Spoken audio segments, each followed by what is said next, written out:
Dr. Danny Governor here, SD Body Fix. Today I want to talk about lumbar facet syndrome. What is it and what you can do about it?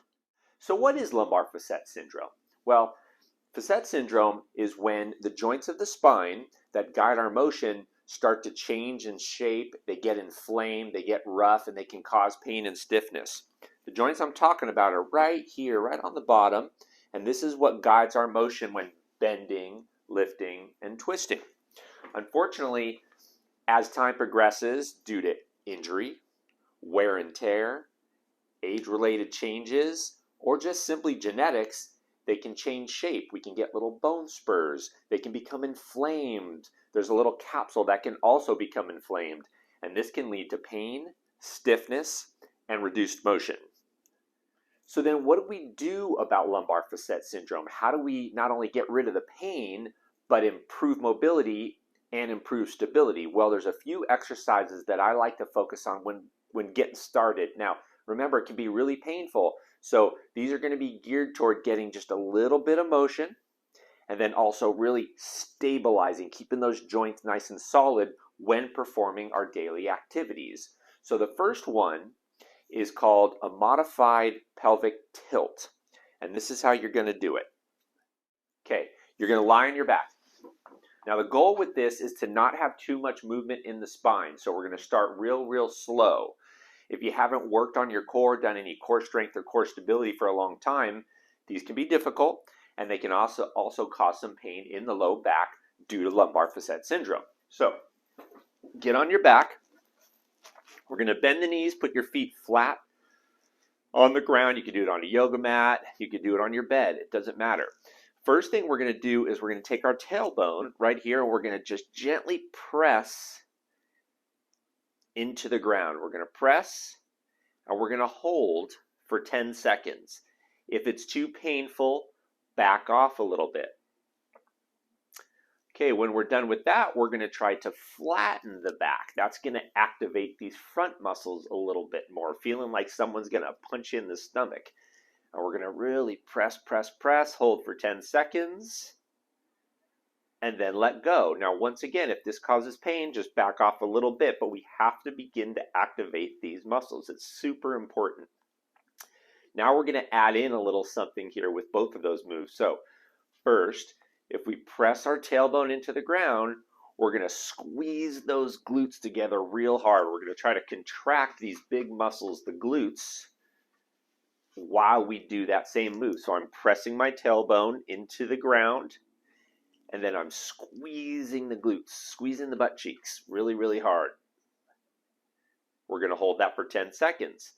After we do that, we're going to do the same thing while we press our back into the ground. So we're going to try to flatten our back, and we're going to squeeze those glutes. Hold, 10 seconds, and then let go. We want to repeat this 3 times to start. If you can get through those, then we'll boost it up. We'll do 5 to 10 times. And you can do this multiple times a day because your brain needs to know that these muscles are still working to support these structures. Now, there's another exercise I like to do to get some stability in there as well. You can grab either a big yoga ball, you can grab a big pile of blankets. It doesn't really matter. All we're going to do is squeeze this. I'm going to show you what we're going to do here. This is going to really activate the core and activate these posterior muscles in an isometric manner. And what I mean by isometric is that there's no change in length of the muscles. And when there's no change in length of the muscles, those joints don't move a lot. And that's good in the early stages because it will decrease the amount of pain you'll cause while doing these exercises. Okay, so you grab a ball, lay on your back. You're just going to put it on your belly.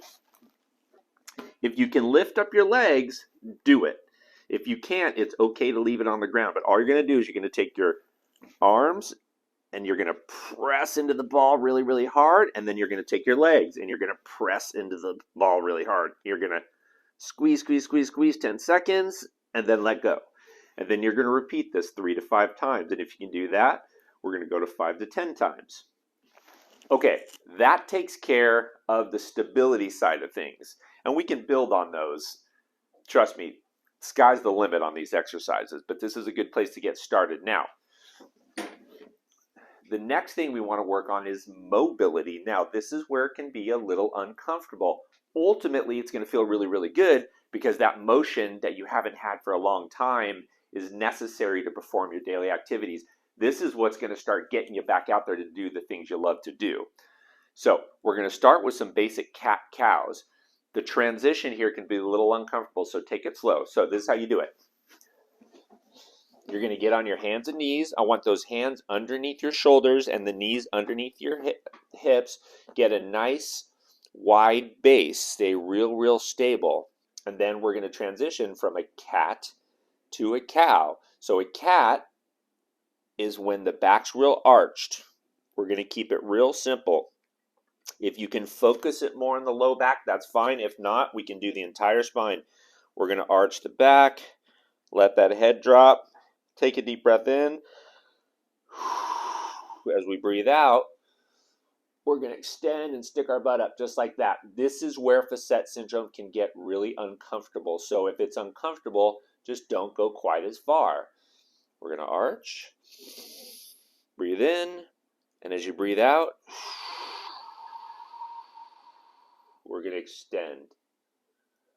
This is where we're really going to get some motion. You got to do 5 to 10 reps to really get some results, and you got to do it over and over and over. That's mobility exercise number 1. Number 2 is windshield wipers. Now, windshield wipers are so simple and so effective, and anywhere you can lay down, you can get them done. And this is how we're going to do it. We're going to lay on our back. We're going to bend our knees, put our feet flat. We're going to keep our feet at about hip width to start. And all we're going to do, your knees are the windshield wipers, and you're just going to rock back and forth. Now, we're not trying to pin everything together and twist. We're not trying to pop the low back or anything. We're just trying to get that rotatory movement going. So we're going to drop and let gravity do a lot of the work. Just go from side to side, like so.